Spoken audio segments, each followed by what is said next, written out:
शारदे पाहि मां शङ्कर रक्ष मां शारदे पाहि मां शङ्कर रक्ष मां शारदे पाहि मां शङ्कर रक्ष मां शारदे पाहि मां शङ्कर रक्ष मां शारदे पाहि मां शङ्कर रक्ष मां शारदे पाहि मां शङ्कर रक्ष मां शारदे पाहि मां शङ्कर रक्ष मां शारदे पाहि मां शङ्कर रक्ष मां शारदे पाहि मां शङ्कर रक्ष मां शारदे पाहि मां शङ्कर रक्ष मां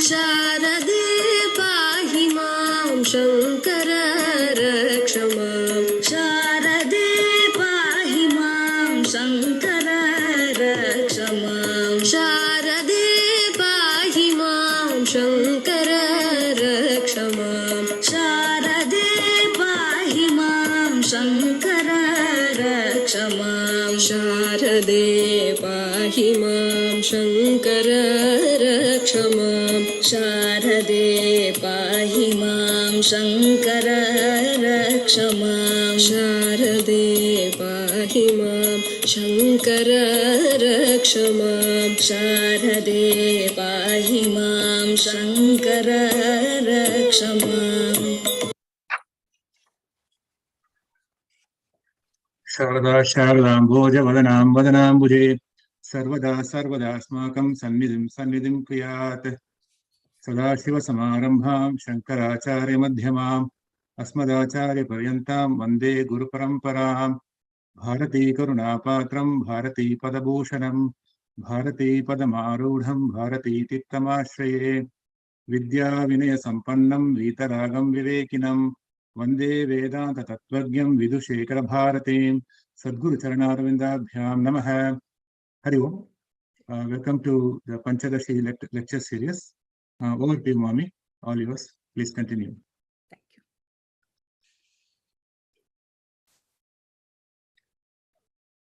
Om Shri Ganeshaya Namaha. Om Shri Saraswatyai Namaha. Om Shri Gurubhyo Namaha.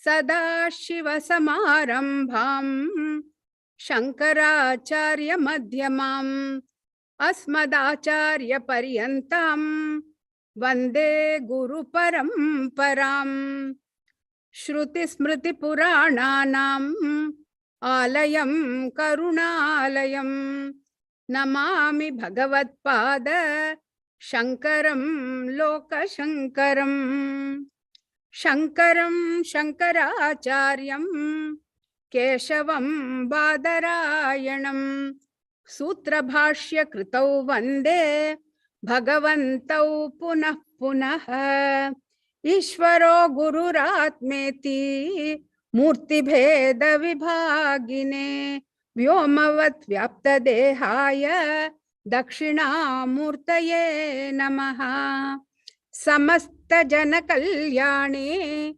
Niratam Karunamayam Namami Chinmayam Devam Sadgurum Brahma Vidvaram Sadgurum Brahma Vidvaram.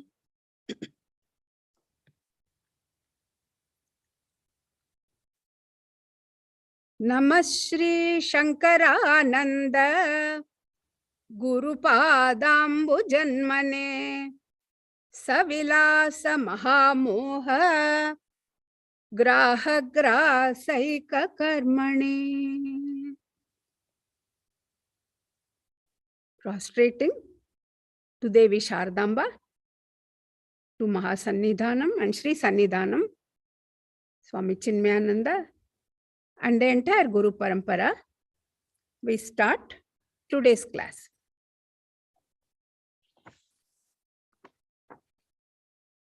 We will chant 47 and 48, which we did last time. If we remember anything from it, otherwise, I will just go through it, at least the, because we have to know the whole thing is, dependent on understanding, the basics of this logic. So that's why I may have to go through that. If you already understood, but please bear with me. So Sangeeta or whoever, can you please show 47, 48? Yeah, thank you. Soyamityadivakyeshu virodhat tadidantayoho tyagena bhagayorekaha ashrayo lakshyate yatha maya vidye vihayaivam upadhi parajivayoho akhandam sachidanandam parabrahmaiva lakshyate. We did this in our last birth. Sorry, long time ago. So we see that the example of Bhagatyaga Lakshana was given, and it is a classical example, Soyam Devadattaha, right? So Soyam Devadatta, poor Devadatta is always dragged into everything. Okay? So that's a common name, John, something like that. Huh? So I am Devadattaha. So to make us understand the identity, right? So Saha represents that. So that Devadatta who was seen then, long time ago, in a different place. Yeah, place was different, at a different time, and a different age. Situation was different. And I am means Devadatta who is now presently seen. Yeah, the place is this time, this place, this particular age. Yeah. So one is then and one is, that is remote. Yeah. And one is now, Pratyaksha. Pratyaksha means I'm seeing him. The other one was Paroksha, remote. Yeah. So Devadatta of that time and Devadatta of now are looking totally different. Yeah, he looks so handsome. What happened to him? Anyway, we won't go into that. Yeah. So now, but when an Apta Purusha, as it is called, that is when an authoritative source, a trustworthy source of Shabda Pramana, his words we take it to be, the only source of knowledge of value. The Devadatta about whom you are you're wanting to find out, inquiring now, this is that Devadatta, right? So as soon as this is that Devadatta, when it is said, then immediately what happens? Our mind starts functioning to grasp that meaning. Yeah, the meaning of that, the import of that. That's why we said Lakshyartha, the import of that. what does it imply? The meaning that is implied. So, because when you look at this Devadatta and when you think of that Devadatta, there is no way you can just say that they are same. Totally different. They are totally different, but this is a source of knowledge you cannot ignore. Very important for us. So therefore, your mind immediately tries to grasp the truth of the statement. So when the mind is trying to grasp the truth of that statement, what does it do? The mind is dropping all the contrary aspects. That's what we have to understand. Yeah. So it is dropping all the contrary aspects, and immediately, oh, that kind of some kind of a expression comes out. Really, something. That's how we understand that person I was looking for and this person who is standing in front of me are both same. Now we come to our important sentence, Tat Tvam Asi. Right? So that's what was told to us. Tvam, right now, Tvam, you. That is you, Aparoksha. So direct, you know yourself, I hope. Yeah. And Tat, you have been told Paroksha Jnanam. Somebody has told you Paroksha. So see the example how it is. Yeah. Here it is Pratyaksha seen with the eyes. The difference between Aparoksha and Pratyaksha. We use the word Aparoksha and Pratyaksha. So the difference is this: in Pratyaksha, the knowledge is happening at present through the senses. The person is in front of me, I say Pratyaksha. Yeah. In Aparoksha, the knowledge is happening even if it is in present, but without the use of the senses. Okay. That is the only difference between Pratyaksha and the object is something which has to be known through the senses, etc. And Aparoksha, it is you yourself, or when you say Tatvam, I know myself. Yeah. So because the inherent knowledge is Svaprakasha. Svaprakasha means you don't need another light. You know yourself. When you say you, I know. I know. Self-luminous. So, that being the case, you see the example similarity. One is Paroksha and another is directly seen and directly known.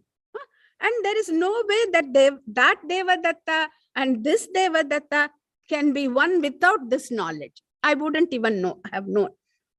You cannot visualize that immediately, because this guy is totally bald and everything. That guy was full of hair. He was so different at that time. Yeah, cannot recognize at all. Yeah? So there is the source of knowledge which cannot be ignored, because the source is very important. Yeah? So for all of us, Vedanta is the source of knowledge. So because the Shastra is saying, see, people get a little confused when we say Astika and Nastika. Whenever we are talking about all these different schools of thought, etc., we call Astika for those who believe in the Vedas. All the knowledge that we are getting is only because of the Vedas. Then it is, when you believe, when it is based on all the schools of thought, when they are based on Vedas, then it is called as Astika.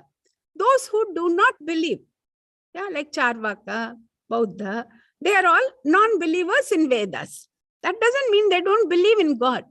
They don't believe in the Vedas. So all these things are minor points. We don't have to know all that, but it helps us to understand as we read books, as we try to understand many more things. And so that's why I'm bringing that. So here is a source of knowledge, and here is the means which we are, which throws light. Yeah, Shankara says that Pradipavat Sarva Vastu Dhyotaka. So like a large lamp, which it reveals everything. Small lamp can only reveal a little bit.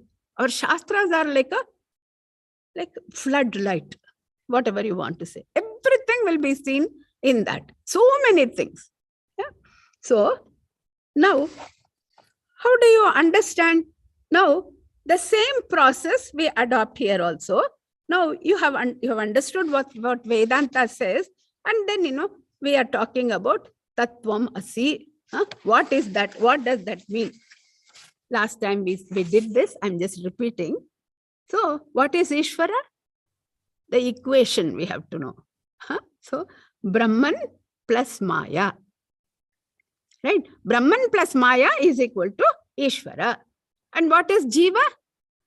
Jiva is Brahman plus Avidya. Right? So yeah, you all know that. So when I say Brahman plus Avidya, you please understand, Ishvara is what? No, that Brahman, so many different things. At the causal level, at the next level, subtle level, at the gross level. So if you remember, Virata Purusha, Hiranyagarbha, and then Ishvara, 3 different states we said. The same way, when we say Jiva, Jiva has also got 3 states, right? Causal body, subtle body, and then gross body. Yeah. So then the gross body is called as Vishwa. We can see it. This is Vishwa. Right. Now, what is subtle body? Taijasa. Vishwa, Taijasa, and then Prajna. The third one, the causal body is called as Prajna. So, meaning the supreme consciousness with respect to Maya appears as 3 for the Ishvara, and for us, for Jiva, it appears as 3, Vishwa, Taijasa, and Prajna. Yeah.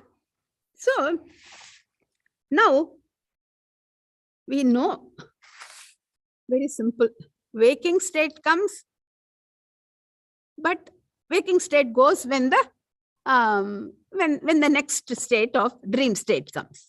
Yeah. The same thing with dream state. It doesn't stay for a long time.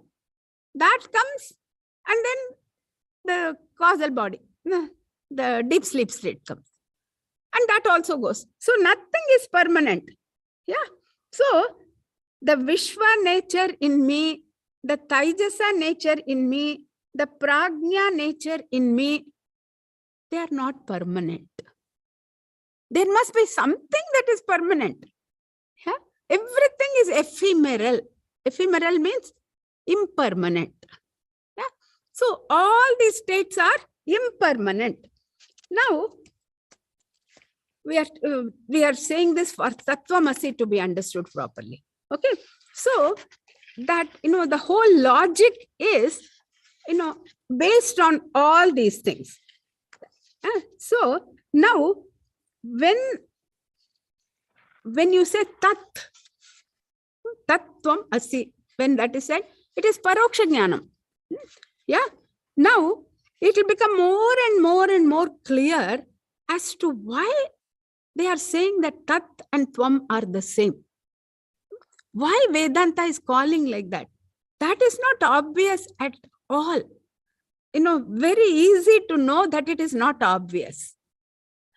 It is very hard to say that Tat and Tvam are the same.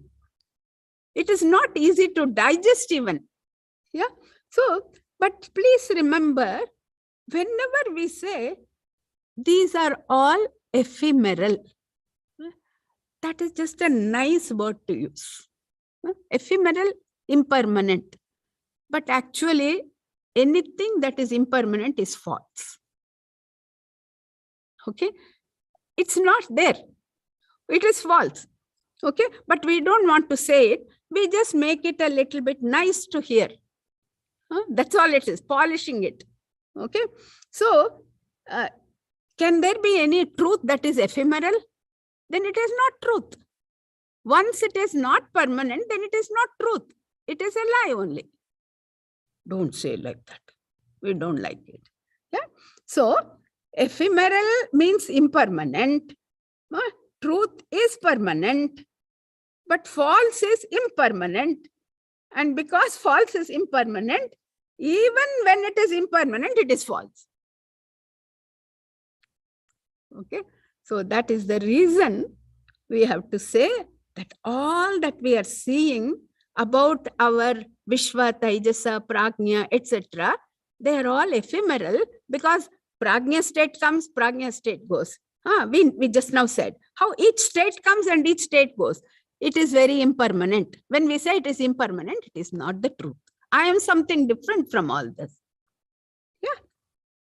So one more thing, when I see, how many times will you say the snake and the rope? But that's what helps us. Yeah. So when you see the snake, even when you think that it is true, is it true? When you see the rope, snake, that's what we mean. Whenever we say rope, snake means with the rope.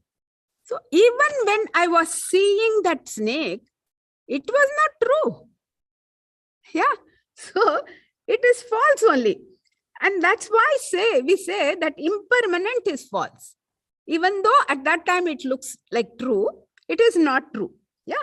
So ignorance, in our ignorance, it appears and we say that it is impermanent. But actually, it is not even there. So that is the status which is false. Okay. So the false appears only when we are ignorant. So that's why right in the beginning of Vedanta, we don't want to say that, all this is impermanent. The world is impermanent. We just give all these words because we don't want people to run away from Vedanta. Yeah? Then slowly and slowly, when the truth is known, then we understand actually it was not even there. Why was I cheated like that? It is not cheating. That's the way to make us understand slowly and slowly. I hope you're all getting the point about this. Why we are trying to see Tattvam Asi?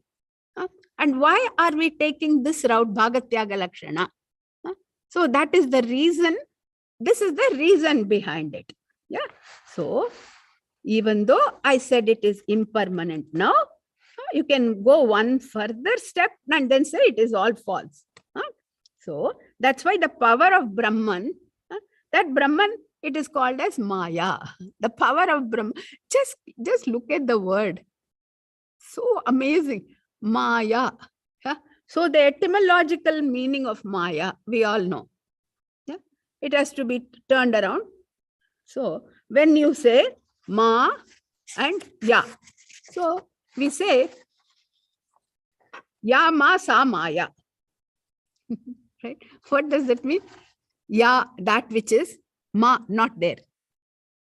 That which is not there is called as Maya. Means what? Means it is not there. That's all. Yeah. And then we just give it some kind of reality by saying Maya, Maya, Maya. How about avidya? We just say Jiva is avidya. What avidya? Avidya means ignorance. Yeah.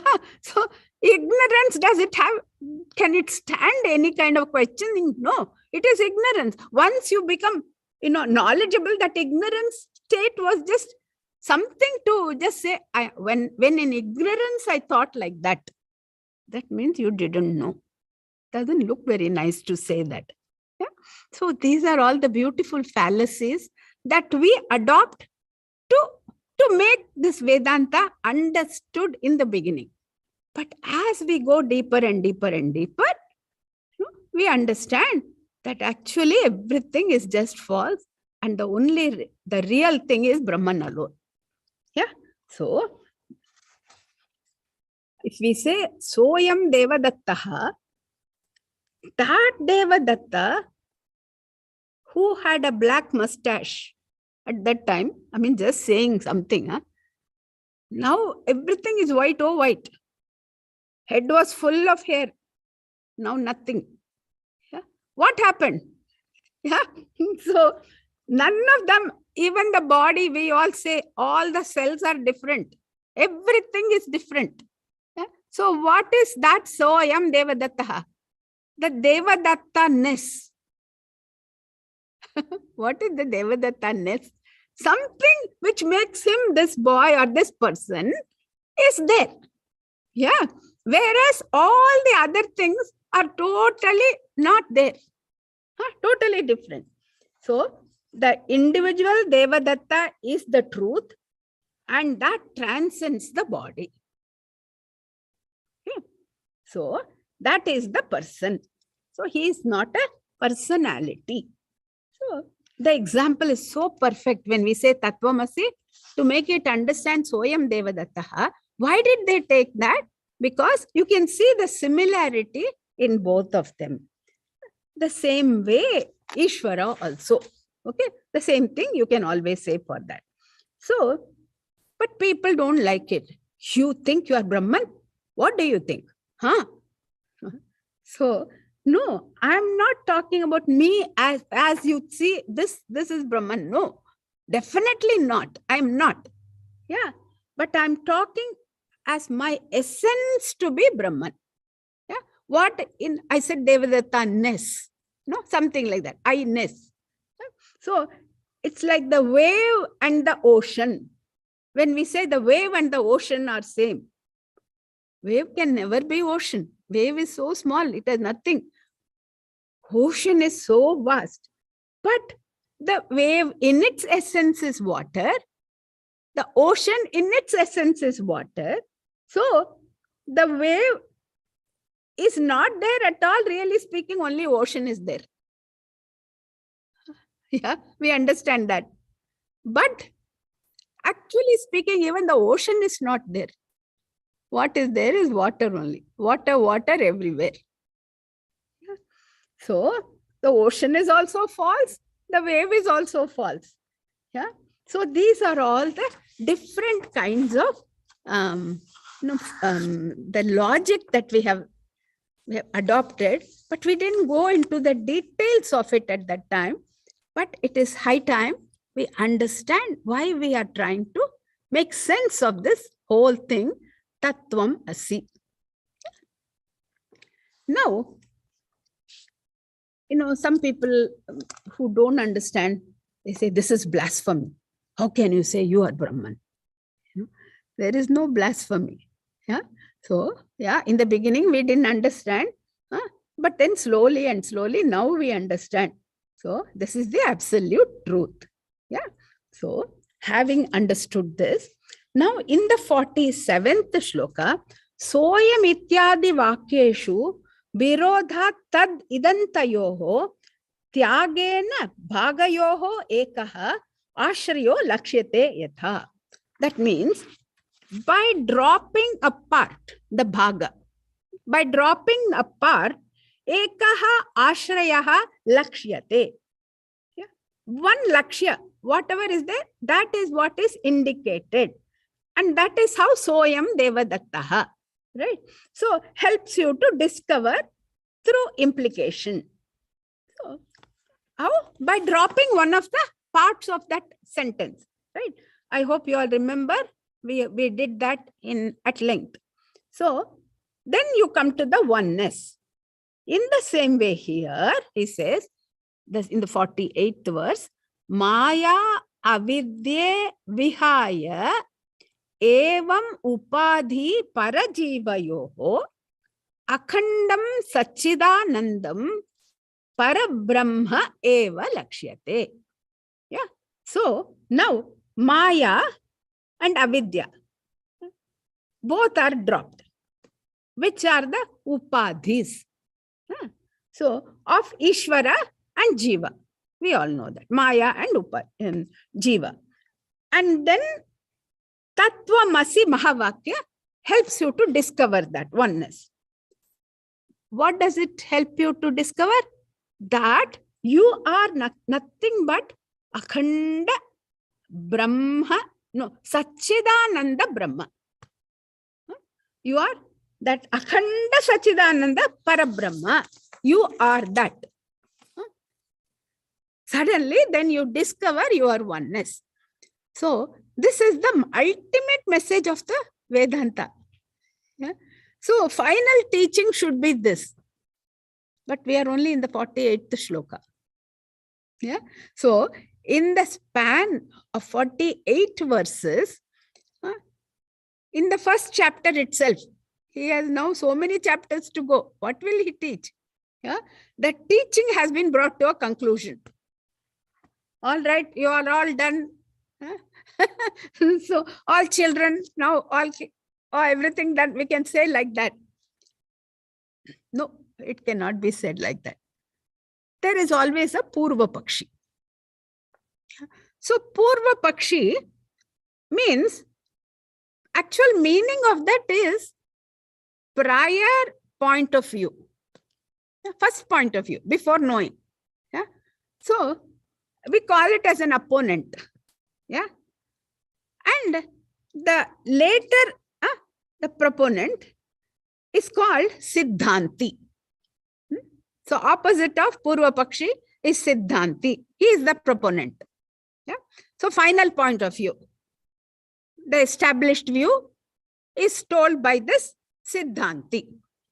So these two are always in all great, logic, in all these books in Shastras, you have to have a Purva Pakshi so that whatever thoughts are developed, that also has to be shown, because we all think, I am the original person. Nobody thinks like me. I am so great that I came up with the question, I baffled the master with my question. None of that, okay? Everything has been thought of already. So 1 or 2 examples are given like this, so we understand. So Purva Pakshi is the person who comes and then puts forth this doubt. Yeah. Now you have to understand, then the discussion takes place. In all great books, it will be there. Yeah. Now, there are 3 types of discussions. Okay. One is called Vada. Vada means, 2 people or whoever discuss with an open mind. Yeah? They both want to know the truth. So then they discuss with an open mind. You may be right, I may be right. Nobody is thinking, only I should be right. Yeah, that kind of a discussion is called as Vada. Okay. Second one is called Jalpa. What is Jalpa?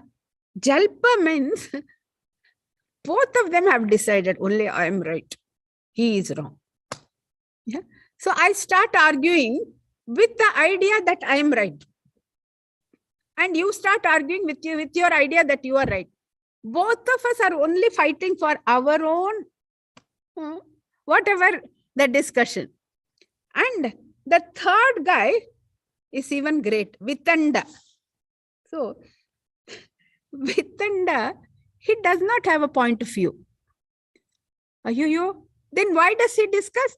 Because he just wants to oppose. Member of opposition. Yeah, whatever you are saying is not right. That's all. I don't have an opinion, because if you ask him, what do you mean? Huh? I don't know. I'm not saying anything. I'm just saying you are wrong. We have seen such people. Yeah.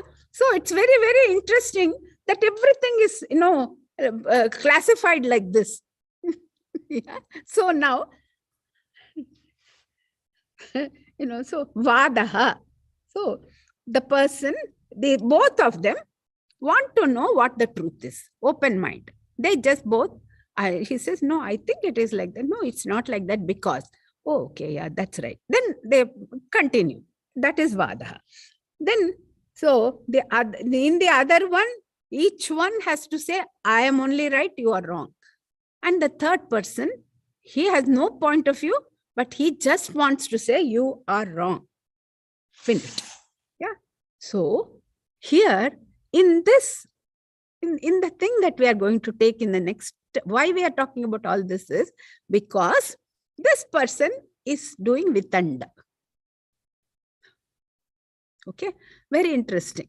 Yeah, We say no, Vitanda Vadam. We always say, even in our Tamil. So Vitanda. So he is, the opponent here, the Purva Pakshi, is a Vitanda guy. So he just wants to prove that whatever you have said so far, Tattvamasi Mahavakya, is not right. That's all he is going. He wants to prove that. Yeah. So what do you do with such people? What do you do? So there are different methodologies for each one. Yeah? So this is called Ushtra Laguda Nyaya. What is that? There is a big, heavy load that you have put on a camel. But the camel refuses to walk the way you want it to walk. Yeah? Then what do? From the back of that only, you take out one of the logs. It is carrying logs of wood. Take that and you beat it, and then it will start going properly. So that is called as this Nyaya. So whatever they are saying, you take their point and then you have to beat them with that. Okay. So you cannot have anything else. It is not that you are trying to say anything. You just want to beat them. That's all. Because you can't, you have to adopt whatever is the right thing. Yeah. So this is the third type of Vadam, which is called as the Vitanda Vadam. And in this particular one, you can only do whatever he is asking you a question. Take one point from whatever the argument, his argument is, give him back. Yeah. So in Tattvamasi, it indicates Supreme Brahman. Now he has question. His question is, I don't believe what you're saying.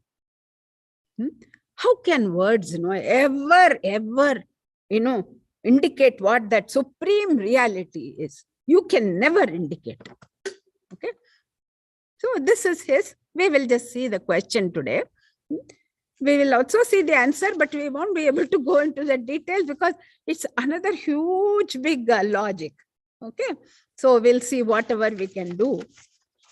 Now going to the 40. So we have already said 48th one, just going to that. Maya, Vidya, Maya and Avidya, Vihayasa, Vihayaivam, Upadhi Parajivayoho, Akhandam Sachidanandam, Parabrahmaiva Lakshyate. So in the Mahavakya Tattvamasi, how does that indicate the supreme reality? How does it indicate the oneness of Jiva and Ishvara? It indicates by that implication, Lakshana Vritti. No, we did that. Meaning, literal meaning will not hold good. We will not be able to understand.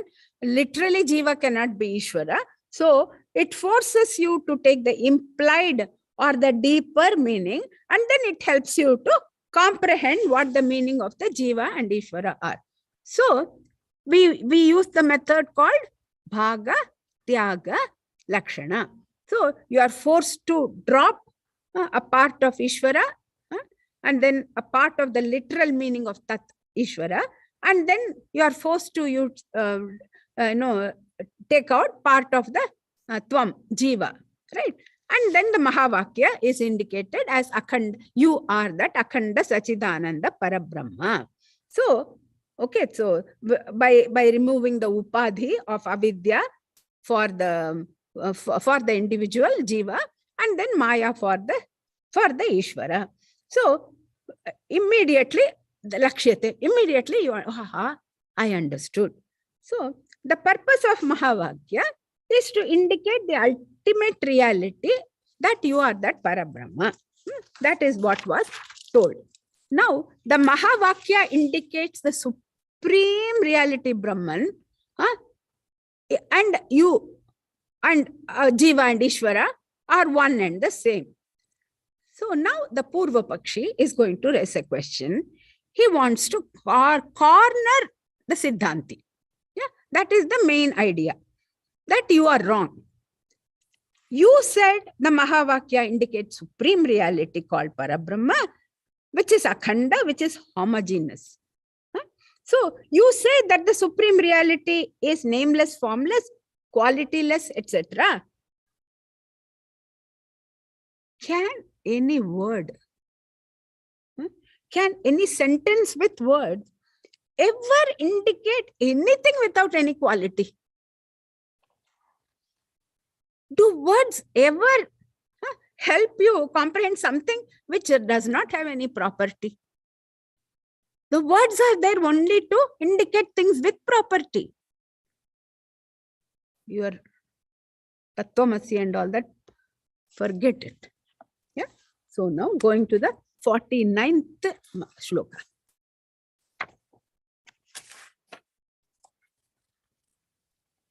Savikalpasya lakshyatve lakshyasya syadavastuta.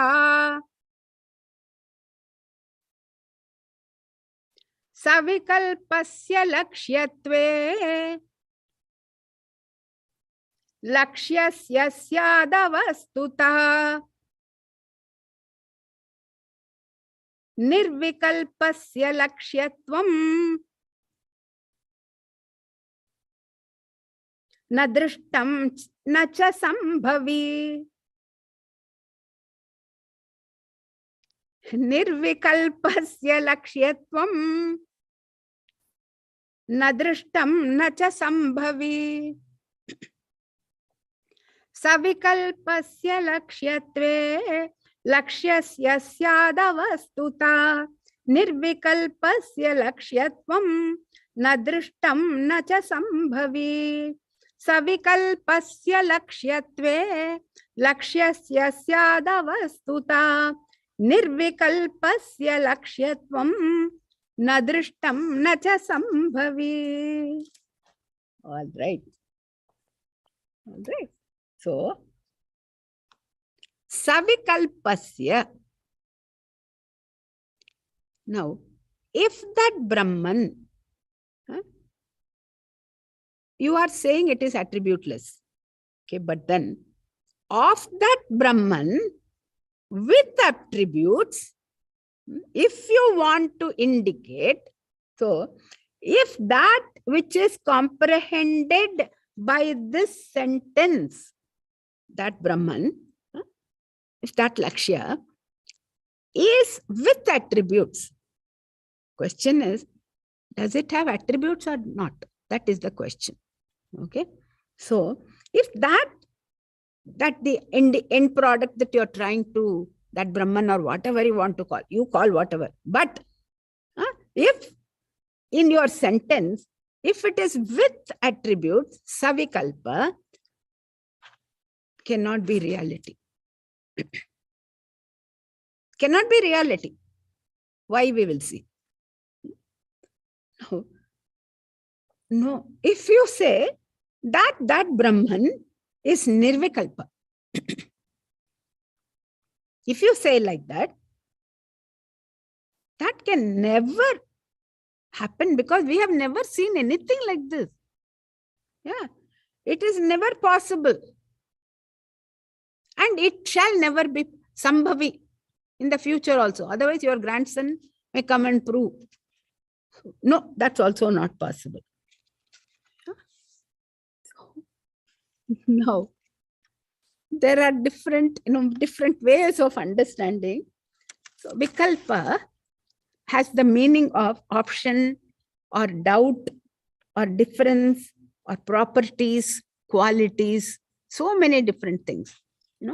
So you can take it whichever way, but then savikalpam. Now, an object which has got a property. Okay. Lakshyatve. If that is the target, if that Brahman that you are talking about, if that is what is indicated by this Mahavakya, Lakshya syat avastuta, then that Lakshya, that which is indicated, cannot be it avastuta. Vastu means reality. Avastuta means it cannot be the reality. If it has properties, then it cannot be the reality. Why? In case you say that Mahavakya indicates an object with property, then it cannot be ultimate reality according to you. You yourself. Why? Because all the other things are all like that. All the things that we know in the world are all with properties. They decay, they die. They are not there in the future. Yeah. So if this Brahman were also to be like that, then it cannot be one of these things that we see. So then it is not viable. Yeah. It cannot be. It will keep on changing. Like that Devadatta was so young, now this Devadatta is so old. Like that Brahman was so young, now this Brahman. No. All right. So, or if you take it as property, if that property is with property, something like that. So, like when we say property means fragrant flower, when we say, then that flower need not be fragrant all the time. It will go away. Yeah. Young man became an old man. Yeah. Something like that. So reality means changeless. Yeah. So it cannot be. All right. The other way. Suppose you say that which is indicated by the Mahavakya is propertyless. It doesn't have any property. All right. Then nirvikalpasya lakshyatvam. Then my question is, this is the opposing party. My question is, can any word ever indicate anything without property? Try. Anything that we say has to have some meaning, some property. Okay? Never have we seen a word or heard without any property.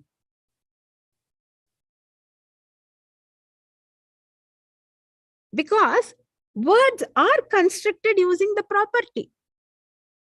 Okay. So, or words are for things with properties only. Because according to the the science of words, it says it should have jati, it should have guna, it should have kriya, it should have sambandha. 4 things. Today everything is very, very technical. So you may get a little bored, but try to amuse yourself. Yeah. Otherwise it will be too dry. Yeah. So jati, guna, kriya and sambandha, all words have to have these things. Jati means, the common property. When I say a cow, yeah. So whether it is a small calf or it is a brown cow or a white cow, whatever, different things. But the commonness of that cowness, yeah, I cannot say, oh, I cannot bring a dog and say, okay, this is a cow. No, the jati, no, so it's different. Yeah, so each one have their own cowness, dogness, humanness, something like that. The word has to have that. Or guna. Guna means property. So it has to be big. Just now we said fragrant.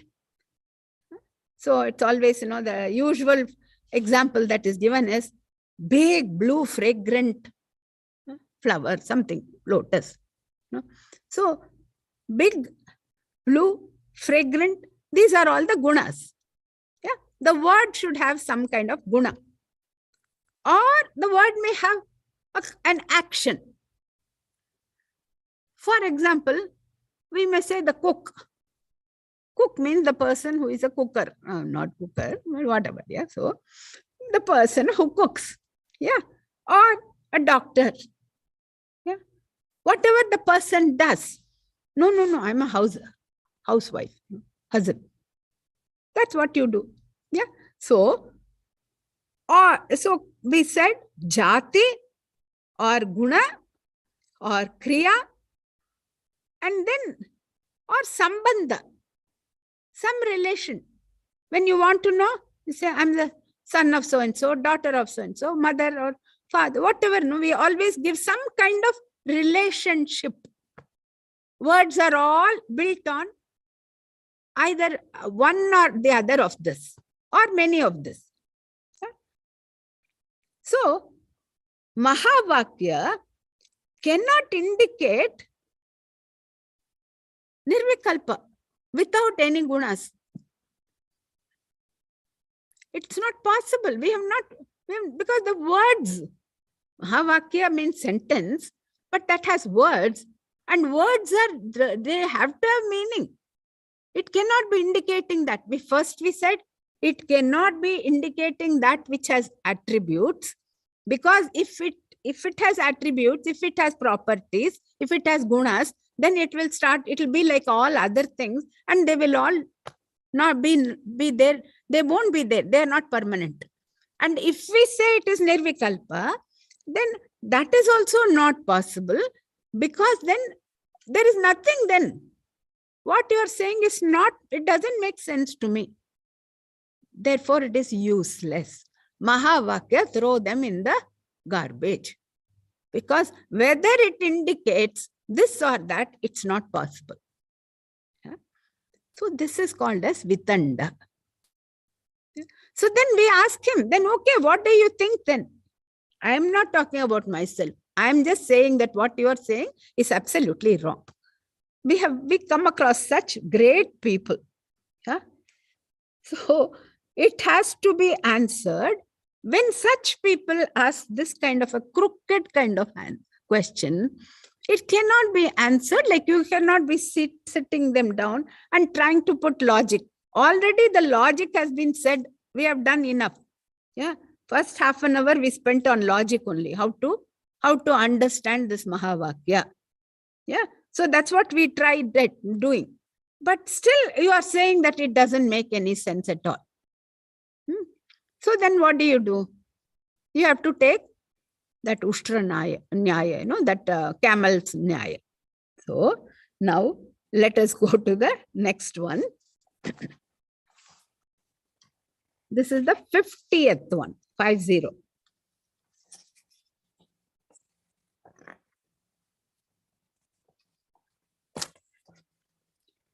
Vikalpo nirvikalpasya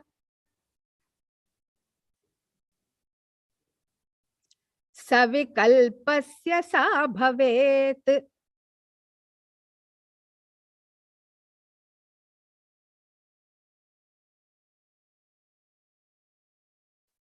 Vikalpo nirvikalpasya savikalpasya va bhavet.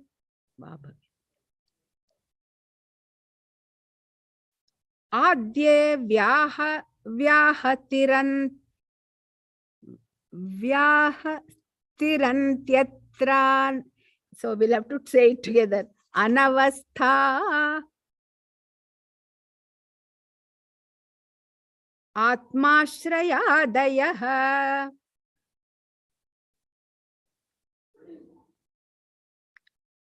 adye vyahatiranyatra.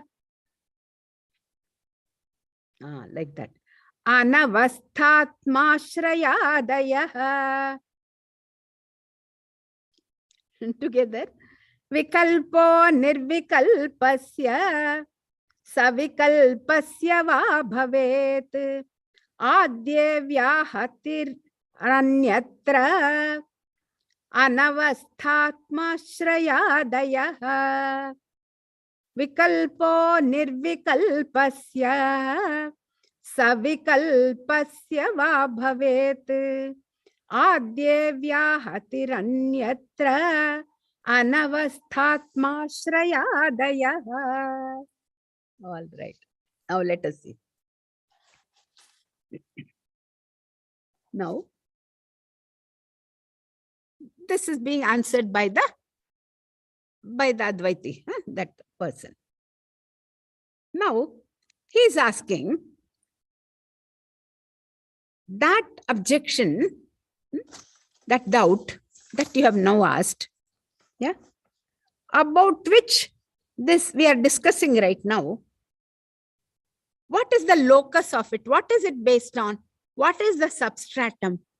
What is the ashraya for it?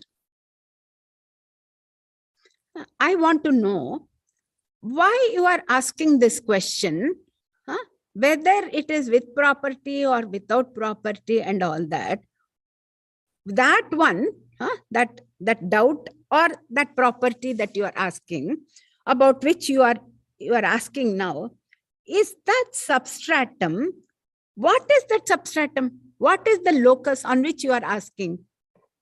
The ashraya or substratum could be either nirvikalpa, without property, or it could be savikalpa. It could be with property.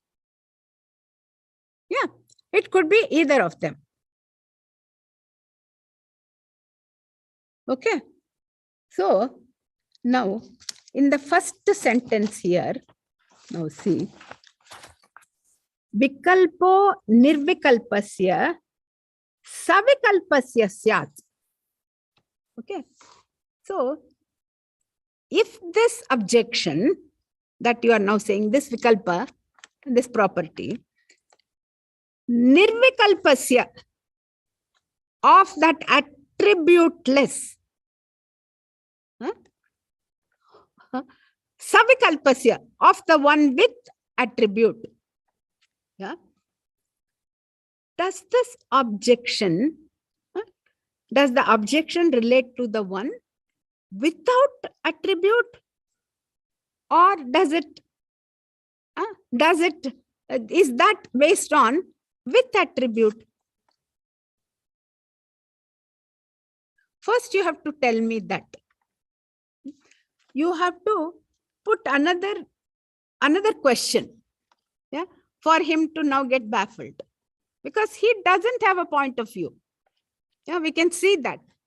See, these are all teaching us how to deal with all these kind of different people. Yeah. So people come and will ask so many different things, even in your study groups and all. People will ask different kinds of things. Then you should know how to tackle that. Yeah. So this kind of a person is not wanting a real answer. He actually is not interested in any real answer. He just wants to prove that you are wrong. So in that case, then the question, and another question is asked. Is that based on, does the objection relate to one without attribute or with one with attribute? Okay. So now, again and again, you have to keep on, oh, Papa, what is this? This is just too many. I don't even want to know all this. We may think like that. But once you go inside that, it becomes very interesting.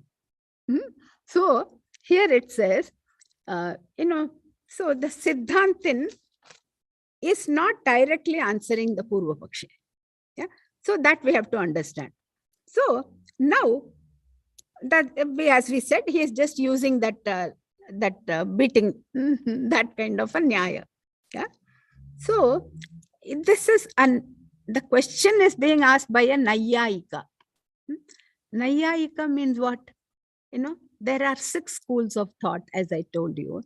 Yeah. What are the 6 schools of thought? Even though we all are believing in the Vedas, there are 6 different schools of thought. One is called as Sankhya, yeah, Sankhya philosophy, and then Yoga, and then the third one is Nyaya philosophy. The next one is Vaisheshika, and then the next one is Purva Mimamsa, and then we are all like Vedantins called as Uttara Mimamsa. Purva Mimamsa and Uttara Mimamsa. This is the Vedantin. Okay. So he is asking, this Nayayika is the questioner is from Nayayika. So you cannot answer him through Vedantic because he will not believe you whatever you are saying. So you have to use this kind of a counter argument like that. Yeah. So in the second line now, it says, if you can show that again so that it will make more sense.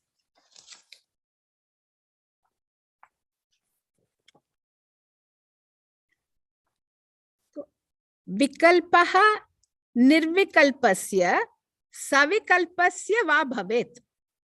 Yeah. Vikalpa means your doubt or the property that you are saying. The locus of that could be either nirvikalpa, first case, or second case can be savikalpa. It could be with property or without property. He is asking, it could be either of them. Adye, if it were nirvikalpa, okay, that means it is residing in, if the basis is going to be nirvikalpa, then vyahatihi means there is a self-contradiction. Why it is self-contradiction? If you say the objection or that property resides in something without property. Look at the words. Yeah. If that is residing without any property, there is a contradiction. What is the contradiction? That which is nirvikalpa, no? That's the basis. Yeah. And I am putting my property on it, then that will become with property. Okay. So if this argument is based on nirvikalpa, then there is a self-contradiction. Yeah. Because it will become with property. The property will make the property less to become property full. Too much of an argument. Yeah. So anyway, now if this is the first one. So it is refuted already. Vikalpo nirvikalpasya. If that vikalpa is in nirvikalpa, then it is one is vikalpa, one is nirvikalpa. That is not possible because that will become with vikalpa, with kalpa. Yeah. Okay. Vikalpa will, that won't work. Nirvikalpa means without any property, it will give its own properties. The next one is more complicated than this. So the option one was the property rests in something which is propertyless, then that becomes self-contradiction. That was easy.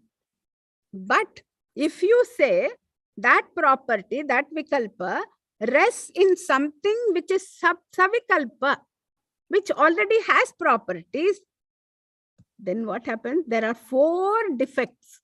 What happens now? There are different kinds of defects. Adye vyahatiran yatra anavastha atmashrayadayaha. So it says anyatra. Anyatra means in the second one, in the other one. So now vikalpa's locus is in the one with the property. So now what kind of doshas can be there? Now you can take it out.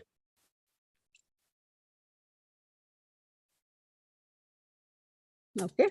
So now coming to this. Now, maybe I should just have some more examples and all, it would be more easy.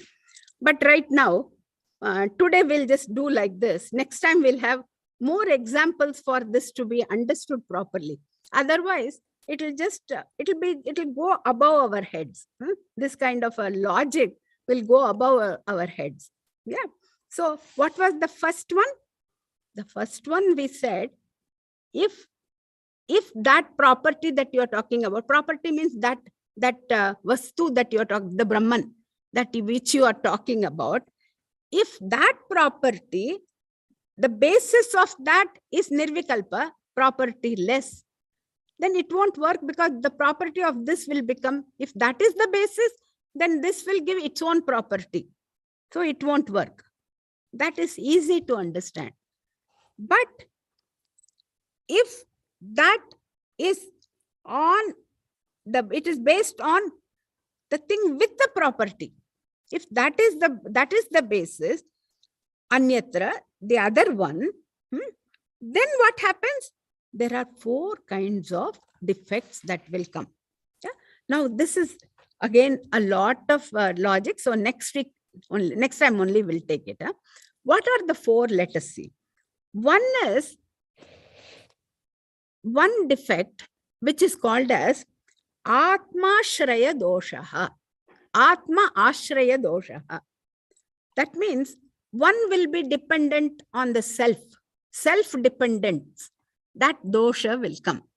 If that has also got properties, this also is property, then self-dependence, it won't work.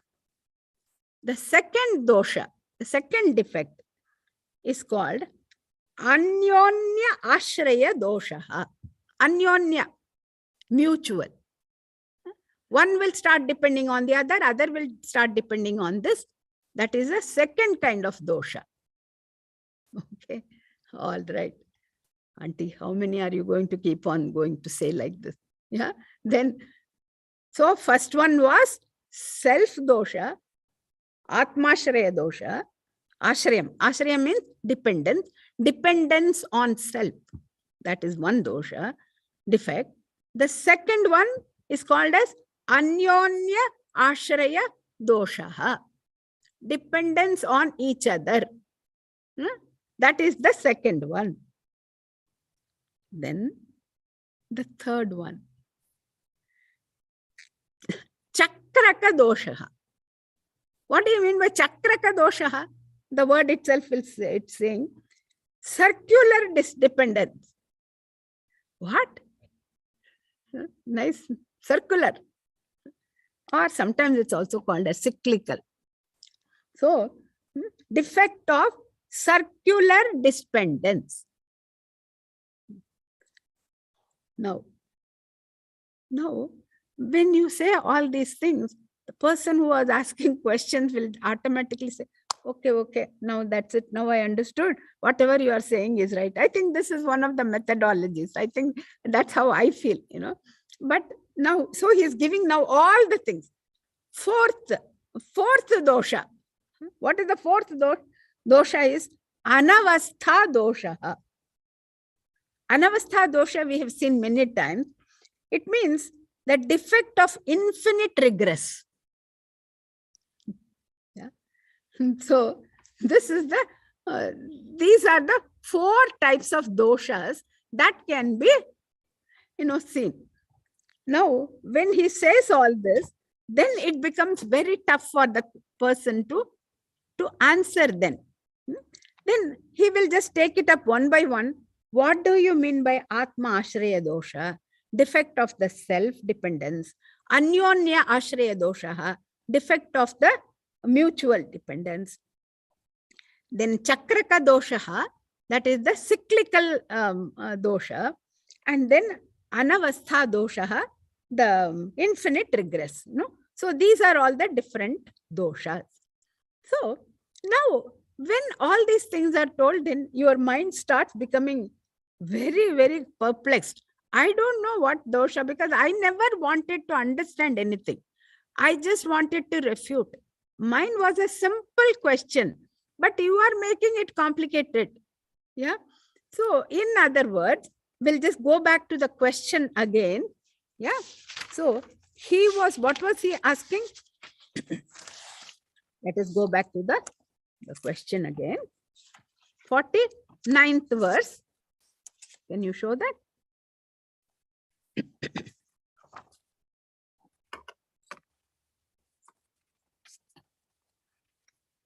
Savikalpasya lakshyatve lakshyasya syad avastuta. Savikalpasya lakshyatve. If that Brahman is indicated with savikalpa, with vikalpa, with property. Yeah, that when you said that Brahma Tattvamasi, when you say like that, if that Brahman which is indicated with that is with attributes, then it will become like any other thing in this world. Yeah, then it becomes like anything. That is also, that will become unreal. Yeah, that will become unreal. The second line, nirvikalpasya lakshyatvam na drishtam na cha sambhavi. If that Brahman that you are talking about is without attributes, without properties, then such a thing has never ever been there. It is never possible. So I don't believe in what you are saying. Yeah, I don't believe that what you are saying about Brahman is the truth. Yeah, nothing is there like that. Yeah, that was the question. So then the next one, that is the Purva Pakshi, was now after he was asking the question. So now this person is now the Uttara Paksha, it's called. He is now, the Vedantin is now explaining Vikalpo nirvikalpasya savikalpasya va bhavet adya vyahatir. So yeah, so here it is. So adya vyahatir anyatra anavasthat atmashraya adayah. So now you tell me one thing properly. The objection that you have created, that you have said, does it relate to one, or is that based on, is that the substratum for that, is that with attribute? Actually, first he says without attribute or with attribute.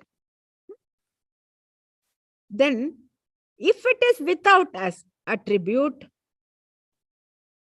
it is contradiction, because you are saying the attribute one is with the without attribute, then one will give its own attribute. It will never remain like that. That is not possible. The next one is, there is this 4 fallacies that can happen. If it is so, then how do you answer that? Yeah.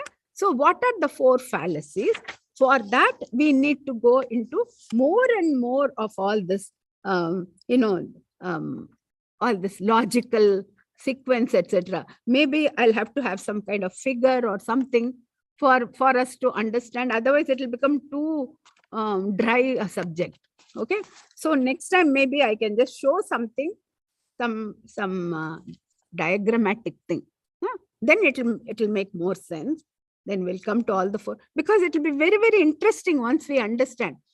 Because I'm not able to say the proper words, you are not able to understand, but slowly we'll get more and more visual things. So then it will become more understandable.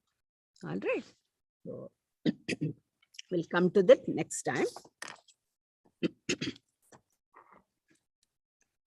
Since it was Shankara Jayanti this week, we'll just again, we'll just say at least one of the Vidita Khila, that is Totakashtakam, to pay our homage to our Shankara.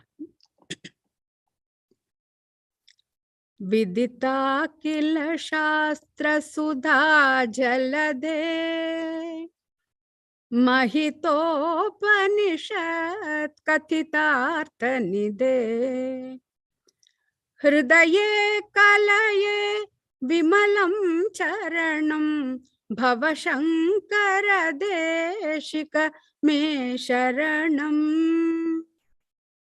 Bhavashankara Deshika Me Sharanam.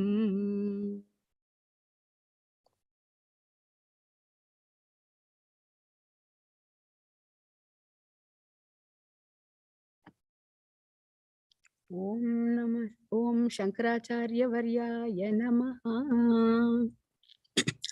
Shankara Guru Jaya Shankara Guru. Shankara Guru Jaya Shankara Guru. Shankara Bhagavat Pada Shankara Guru. Shankara Bhagavat Pada Shankara Guru. Shankara Guru Jaya Shankara Guru. Shankara Guru Jaya Shankara Guru. Shankara Bhagavat Pada Shankara Guru. Shankara Bhagavat Pada Shankara Guru. Apara Mahima Gurunatha. Kripa Sagara Gurunatha.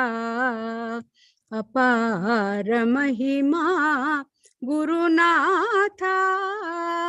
Kripa Sagara Gurunatha. Gurunatha Jaya Gurunatha. Gurunatha Jaya Gurunatha. Sadgurunatha Gurunatha. Sadgurunatha Gurunatha. Gurunatha Gurunatha. Gurunatha Gurunatha. Sadgurunatha Gurunatha. Sadgurunatha Gurunatha. Shankara Guru Jaya Shankara Guru. Shankara Guru Jaya Shankara Guru. Shankara Bhagavat Pada Shankara Guru. Shankara Bhagavat Pada Shankara Guru. Shankara Guru Jaya Shankara Guru. Shankara Guru Jaya Shankara Guru. Shankara Bhagavat Pada Shankara Guru. Shankara Bhagavat Pada Shankara Guru. Shankara Guru. Shankara Guru. Shankara Guru. Shankara Guru. Shankara Bhagavat Pada Shankara Guru. Shankara Bhagavat Pada Shankara Guru. Shankara Guru Jaya Shankara Guru. Shankara Guru Jaya Shankara Guru. Shankara Bhagavat Pada Shankara Guru. Shankara Bhagavat Pada Shankara Guru.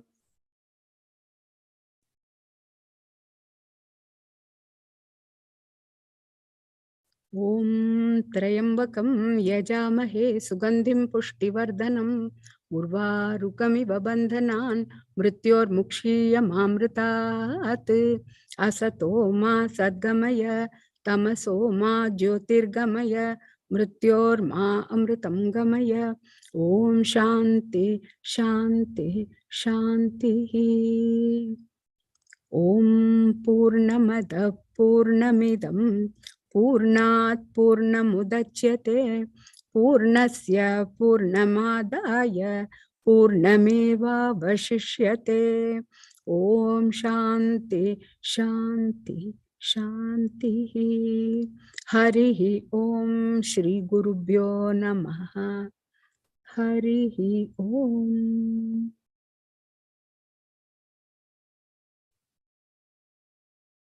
Thank you so much, Mami. It was so good. Very nice. We enjoyed it.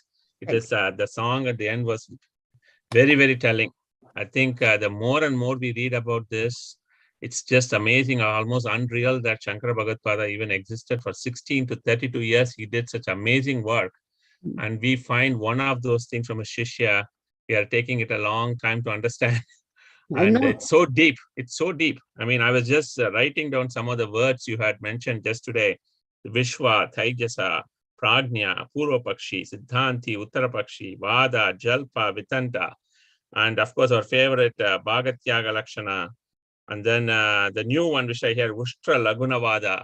I mean, if you're just understanding these things out there, and the Jati, Guna, Kriya, Sambandha, and then the last 4 doshas, Atmashaya, Anonyashraya, Chakraka, and Ananta, all those things, if I read that and understand it, it's a completely different lexicon, but it really gives a beautiful idea about the whole Nyaya Sastra itself. The importance of understanding the Nyaya Sastra and then learning that for using our specifically in our area, the Uttara Mimamsa part we are doing right now. It's just such a blessing. Thank you on helping us to understand these words in the best possible way we could. Thank you so much. We are enjoying that. I don't know, Srini or Jambunathan or anybody else wants to add on, please add on. I'm enjoying it personally. Oh, namaste to all everybody. Happy Mother's Day. Thank you, Sharada ji. And I was just reminded of the Kathopanishad, the first Valli, second canto, 7th, 8th, and 9th slokas, which says, Atman can be understood only by a teacher of great awareness, and that is the only way. Vedanta Vijnana Sunishchadar Daha can happen only by a teacher of your level, and that is what I'm seeing. The pains you are trying to take, what same way Yama took for Nachiketa, and I can remember that now why Yama says to Nachiketa very clearly that it has to be understood only by teaching by a competent teacher, and we are blessed to have you. Namaste ji. Thank you. Okay, thank you very much. Our next lecture is scheduled for June 12th, Sunday at 4 p.m. If you have any questions on the lecture, please email us at panchadasi@svbf.org. svbf.org. So I will forward the questions to Ami and get your answers during the next lecture. Thank you very much. Go ahead and put it on, Srini, the final this one. Meanwhile, I think it's been almost, I think this is a 11th lecture. It's been 12 months. We started off last year with Shankara Jayanti. So it's wonderful to have that full cycle coming out beautifully. Thank you.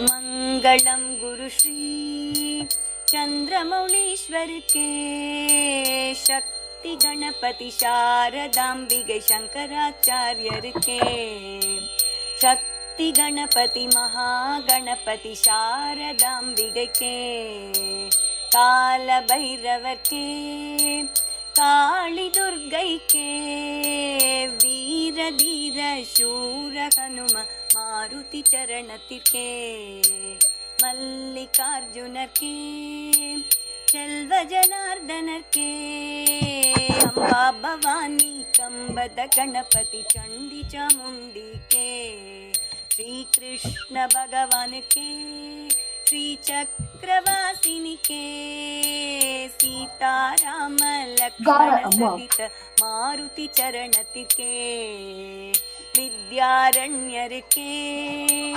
Vidyashankar के वागीश्वरी के वज्रदेग गरुड़ आंजनेयर के श्रीवल्ली देव सेना समेत सुब्रमण्यर के तुंगभद्रै के श्रृंगनिवासिनी के श्रृंगेरी पुरिயில் நிலைத்திருக்கும் எங்கள் சாரதாம்பிகை के सच्चिदानंद शिव अभिनव नृसिंह भारती के श्री चंद्रशेखर भारती गुरु सार्वभौमर के श्री चंद्रशेखर भारती गुरु विद्यातीर्थर के श्री चंद्रशेखर भारती गुरु भारती तीर्थर के श्री चंद्रशेखर भारती गुरु विदुशेखर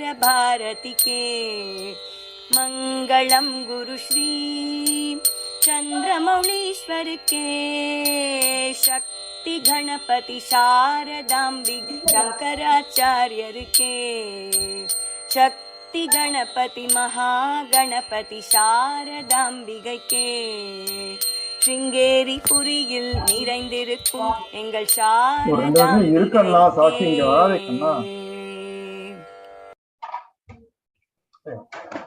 Thank you all.